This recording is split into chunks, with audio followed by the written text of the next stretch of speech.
Yun, good morning mga kaninong. Meron na naman tayong isang ayusin na kalan. Ito. So yan, tignan nyo to guys. Hindi gumagana.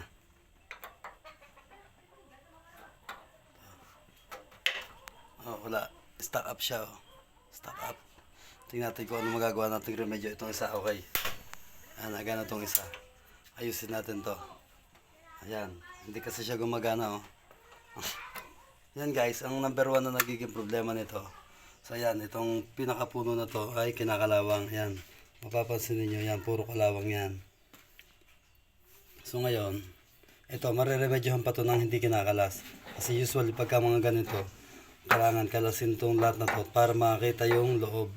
So ngayon, ito hindi natin itong kakalasin. Mareremedyohan lang natin to. Iwan natin to dito. Matagal na itong ganito.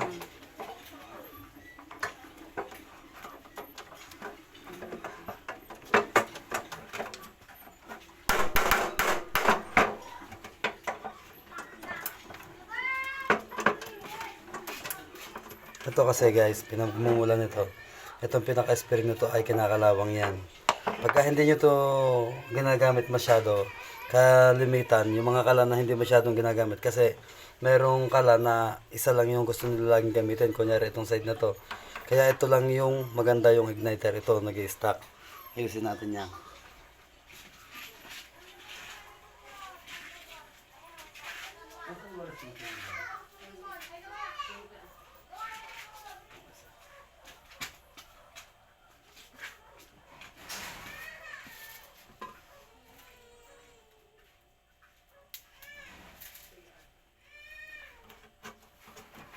Yan, tanggalin natin itong mga kalakalawang dito sa loob. So, yan. Karamihan po kasi guys sa ating mga kusinera, hindi naman po nila, kung ito yung nililinis na itong ibabaw, syempre ito, hindi naman nila ito nakikitang madumi na. Kasi hindi nila ito hinuhugot eh. So yan, yan po yung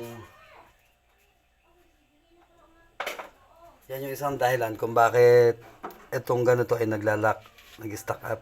Lagyan natin siya ng langis para may pampadulas. No.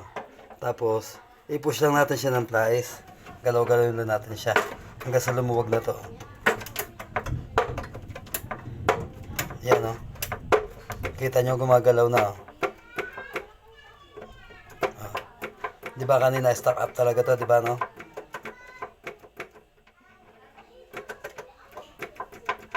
Ngayon guys, gumagalaw na siya. Basta mahalaga, malagyan natin ng langis para nga ito ay gumalaw ng maluwag. Yan. Yan pag guys, pag nagalaw na siya na ganyan, pwede nyo na siyang i-ignite. Ayun, okay na, ba? Okay na, oh. Magkano nyo na ito katagal hindi ginagamit?